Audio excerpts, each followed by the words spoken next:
The air shimmered with heat as Nora Mills stood at her husband's grave, the bitter whispers of Copper Creek's residents echoing in her ears. Poor widow Mills, damaged goods now. No man will ever love her again. Her once vibrant auburn hair hung limp around her hollow cheeks, her 24 years feeling like a lifetime of sorrow already. Copper Creek, Colorado, 1875. A town built on silver dreams and broken promises. Nora had come here as a bride 3 years prior, full of hope, and married to a man 20 years her senior. Richard Mills had been kind enough, if not particularly loving, until consumption took him just as winter broke. Now she stood alone, the small plot of land they'd purchased together hanging by a thread. The bank was circling like vultures, waiting for her to fail. Mrs. Mills, Mr. Hargrove from the bank approached as the last mourners departed. I wanted to express my condolences and remind you that your husband's loan payment is due at the end of the month. Nora clutched her black shawl tighter around her shoulders. I'm aware, Mr. Hargrove. The cattle sale should cover it. Of course, he said with a smile that didn't reach his eyes. Though without a man to run things, perhaps you'd consider our offer to buy the property now. Save yourself the trouble. Nora's spine stiffened. I can manage just fine. No woman can run a cattle ranch alone, he said, shaking his head. Everyone knows that. It's only a matter of time before you fail. As Hargrove walked away, Nora fought back tears. Richard had left her with a half-built dream and a mountain of debt. The whispers around town had started the day after the funeral that she was cursed, that no decent man would touch a widow whose husband died in debt, that she'd never know love again. The next morning dawned bright and cruel. Nora saddled her mare and rode the perimeter of her small ranch. The 20 head of cattle Richard had purchased represented her last hope. If she could fatten them and sell them at market price, she might keep the bank at bay for a few more months. As she crested the hill overlooking the northern pasture, her heart sank. The fence was broken, and there was no sign of the cattle. Panic rose in her throat as she spurred her horse forward, following the obvious trail of the missing herd. 2 hours later, exhausted and sweating, she found them. They had wandered into a box canyon, but someone had erected a makeshift fence to keep them from straying further. A tall figure moved among them, examining each animal carefully. "Those are my cattle," Nora called out, her hand moving to the small revolver tucked in her saddlebag. The man turned, and Nora was struck by eyes as blue as a summer sky. Tall and lean, with sun-weathered skin and dark hair that curled beneath his hat, he didn't look like any cattle rustler she'd encountered. "Found them wandering near the creek," he said, voice deep and steady. "Figured they belonged to someone nearby." "They're mine," Nora repeated, dismounting. "The fence must have broken in the night." "You're running cattle alone?" His brow furrowed, taking in her widow's black dress. "I don't see how that's your concern, mister." "Hayes, Hunter Hayes," he said, removing his hat briefly. "Just passing through. I was planning to bring them back to wherever they'd escaped from." Nora studied him, uncertain whether to trust his explanation. "Nora Mills. I own the Diamond M Ranch over that ridge." "You're Richard Mills's widow." Recognition dawned in his eyes. "I heard about his passing in town yesterday." "News travels fast," Nora said bitterly. "Were you acquainted with my husband?" "No, madam. Just overheard talk at the saloon." He hesitated. "They also said you'd be losing the ranch soon." Nora's cheeks burned. "People in this town have nothing better to do than gossip. I intend to keep what's mine." Hunter nodded, a hint of respect crossing his features. "These are good cattle." "Herefords?" "Yes, Richard brought them from Kansas last spring." Hunter approached her, leading his own horse. "Your fence won't hold them for long, not the way it's built." "And I suppose you know better?" Nora challenged. "Worked cattle from Texas to Montana," he said without boasting. "I know fencing." Nora bit her lip, torn between pride and practicality. She needed those cattle contained if she had any hope of making the bank payment. "I have money," she said finally. "I could pay you to repair the fence." Hunter studied her for a long moment. "Let's get these cattle back first, then we can discuss payment." Together they herded the cattle back toward the Diamond M. Nora was surprised at how effortlessly Hunter worked with the animals, guiding them with quiet confidence. By midday, they had returned to the broken section of fence. "This won't hold," Hunter said, examining the posts. "The ground's too soft here. You need to move the line back about 20 yards to where the soil's more stable." "That would take days," Nora protested, "not with two people working." The offer hung in the air between them. Nora weighed her options. She needed help, but she'd learned to be wary of men offering assistance to a widow. $3 a day, she said firmly, and meals for 1 week's work. Hunter nodded. "That's fair. I'll start this afternoon." Over the next few days, Hunter proved himself to be a hard worker and a man of few words. He rose before dawn and worked until dusk, moving fence posts, digging new holes, and stringing barbed wire. Nora worked alongside him when she could, between tending to her small vegetable garden and preparing meals. On the third evening, as they sat on the porch after supper, Hunter finally asked the question she'd been dreading.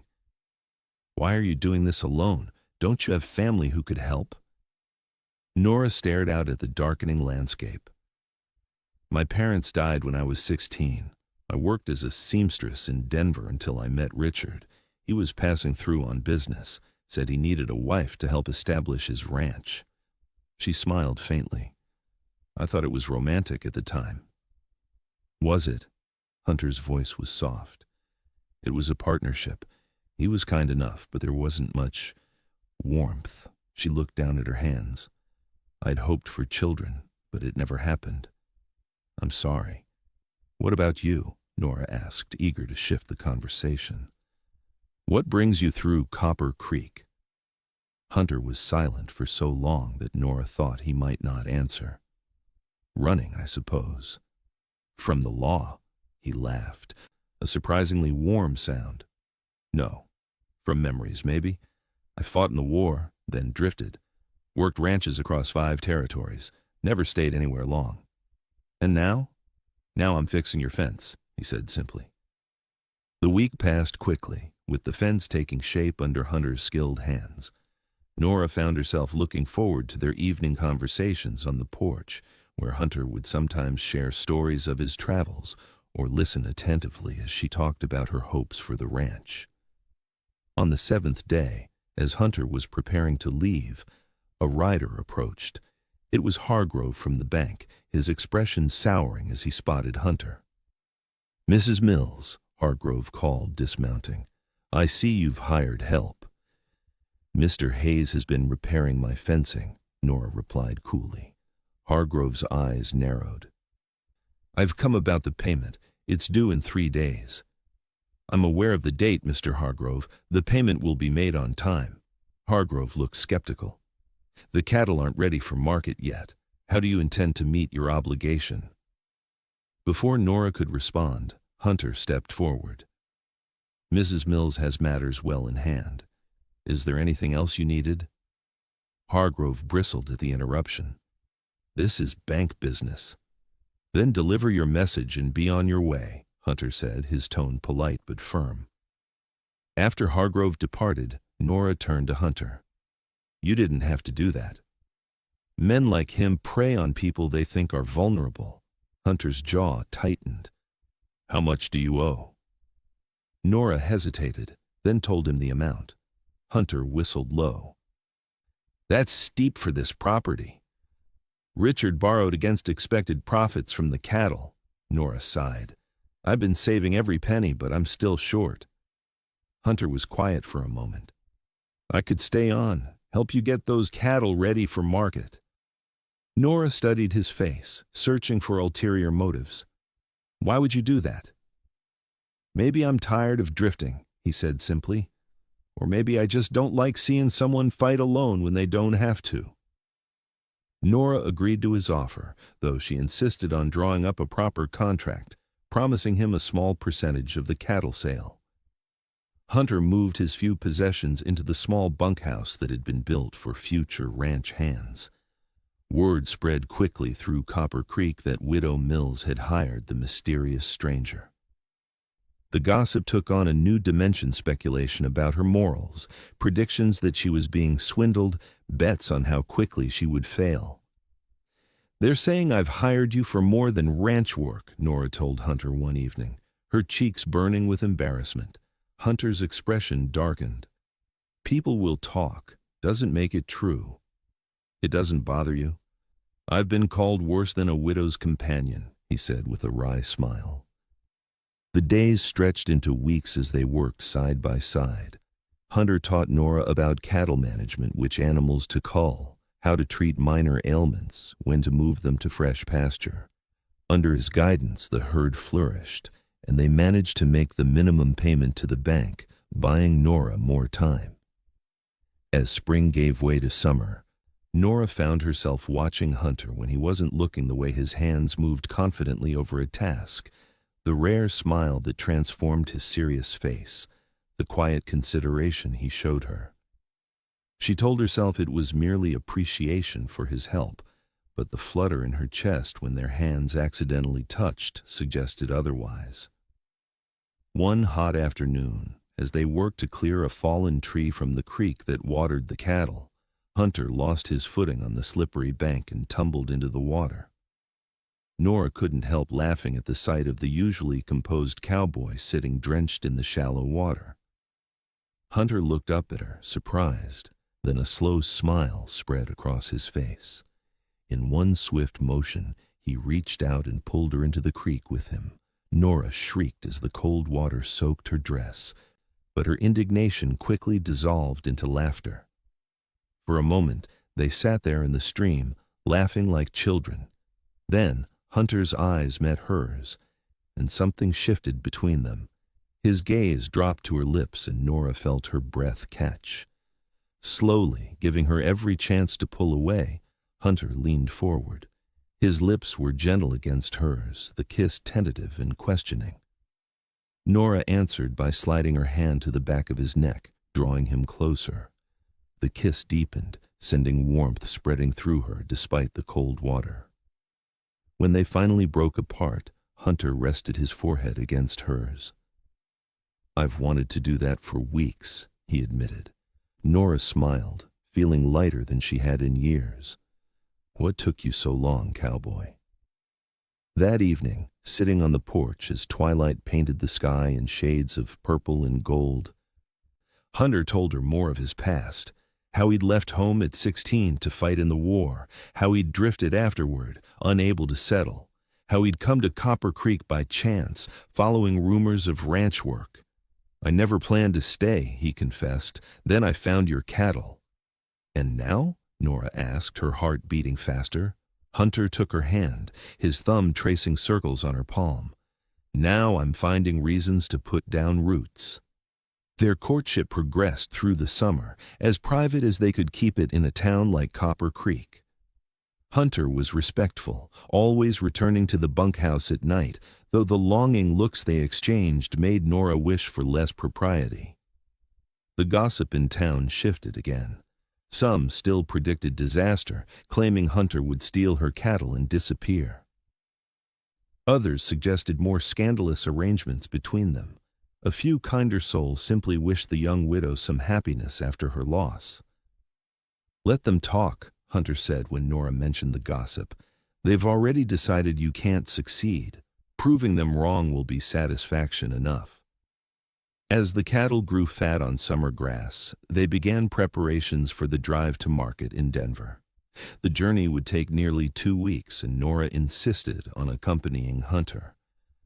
"A woman on a cattle drive?" Hunter raised his eyebrows.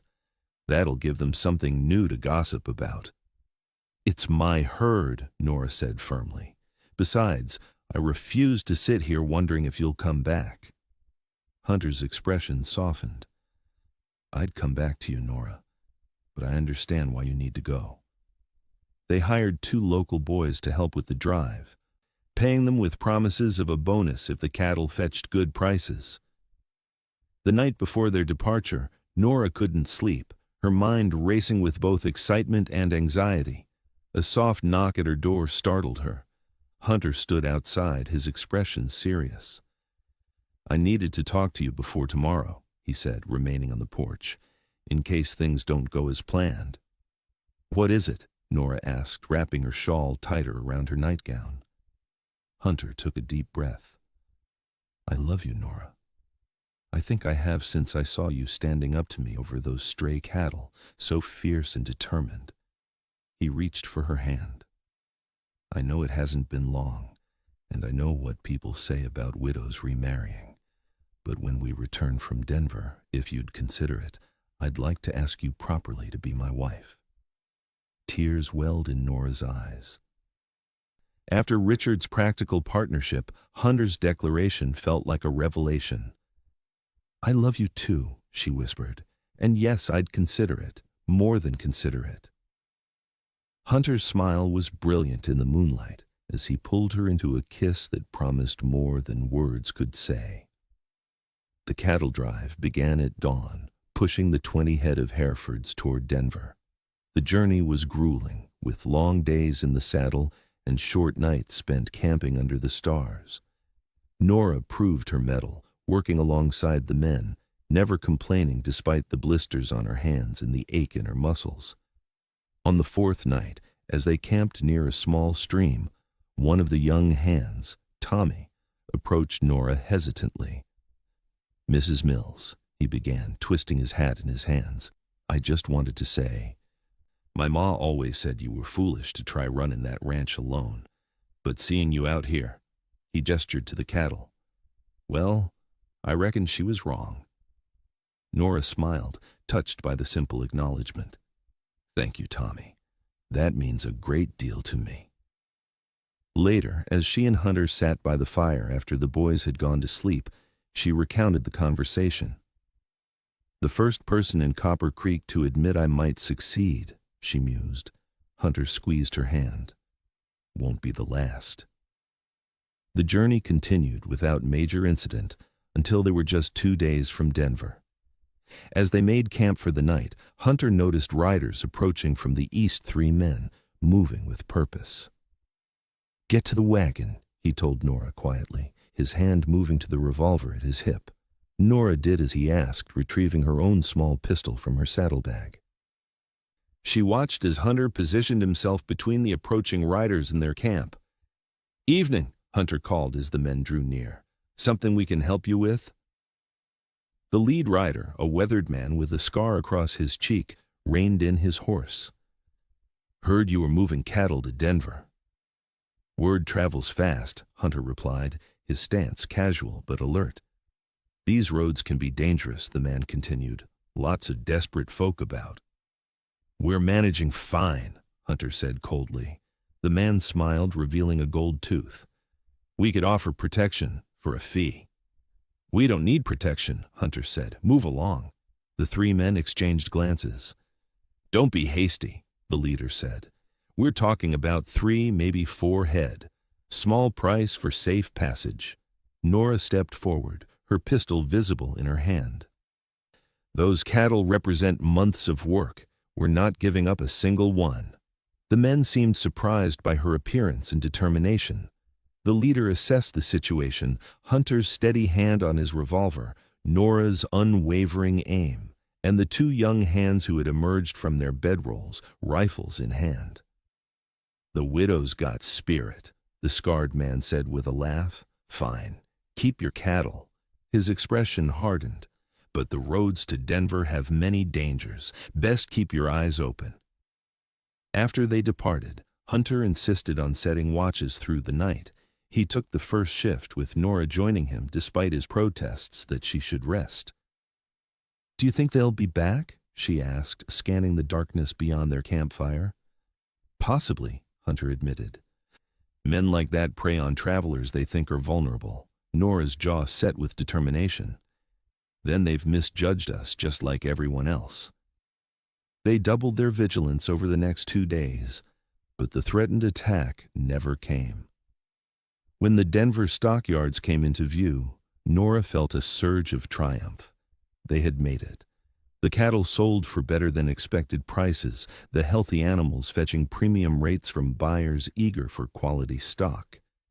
As Nora counted out the money enough to pay off a substantial portion of her debt and still have capital for improvements, she could hardly believe their success. "We did it," she whispered to Hunter as they left the bank, the remainder of their funds secure in a money belt beneath her dress. Hunter's eyes shone with pride. "You did it, Nora. These were your cattle, your risk." "Our success," she insisted, squeezing his hand. They spent 2 days in Denver, purchasing supplies and equipment for the ranch.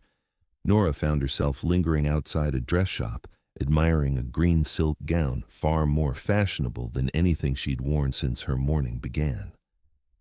"You should have it," Hunter said, catching her gaze. "It's frivolous," she protested. "The money should go back into the ranch."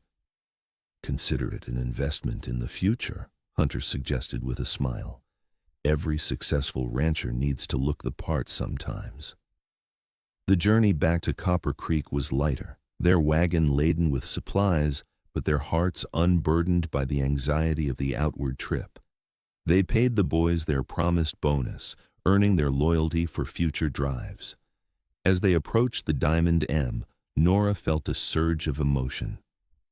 The small ranch had been a burden when Hunter first arrived. Now it felt like the foundation of a future. Word of their successful sale spread quickly through Copper Creek. Hargrove from the bank could barely conceal his surprise when Nora presented him with payment well above the minimum required. "This is unexpected," he admitted, counting the money a second time. "Perhaps we misjudged your capabilities, Mrs. Mills." "Perhaps you did," Nora agreed coolly. "I'll expect more favorable terms when we discuss the remaining balance." As summer turned to fall, the Diamond M began to transform. With the profits from the cattle sale, they hired workers to expand the barn, purchased additional stock, and planted winter feed crops. Hunter proved to be as skilled at planning as he was at working, his years of drifting having taught him valuable lessons about ranching in different territories. True to his word, once they returned from Denver, Hunter formally asked for Nora's hand. They were married on a crisp October afternoon. With only a few guests in attendance, the young hands who had helped with the cattle drive, the kindly Reverend, and even a few townspeople who had come to respect Nora's determination.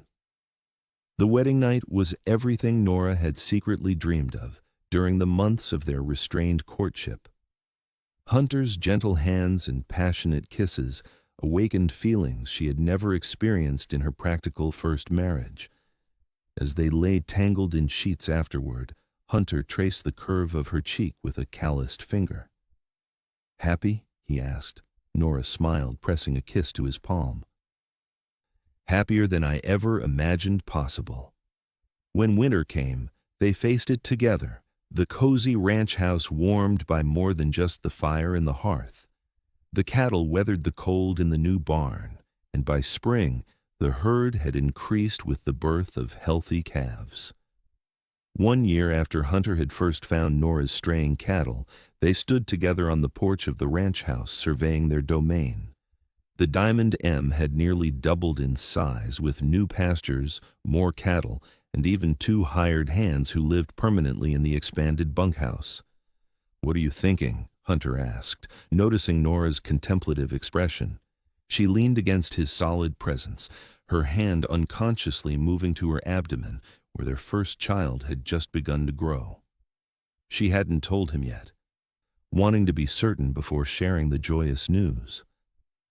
"I'm thinking about how everyone said I'd never succeed here," she replied, "that I'd never find happiness again after Richard died, that no man would want a widow with a failing ranch and mounting debts." Hunter pulled her closer. "They didn't know how strong you are." "They didn't know you would come along," Nora countered, "that you would see something in me worth believing in." I saw a woman who refused to give up, even when everyone told her she should, Hunter said simply. How could I not fall in love with that? Nora turned in his arms to face him, her eyes shining. I have something to tell you. As she shared her news, Hunter's expression transformed with wonder and joy.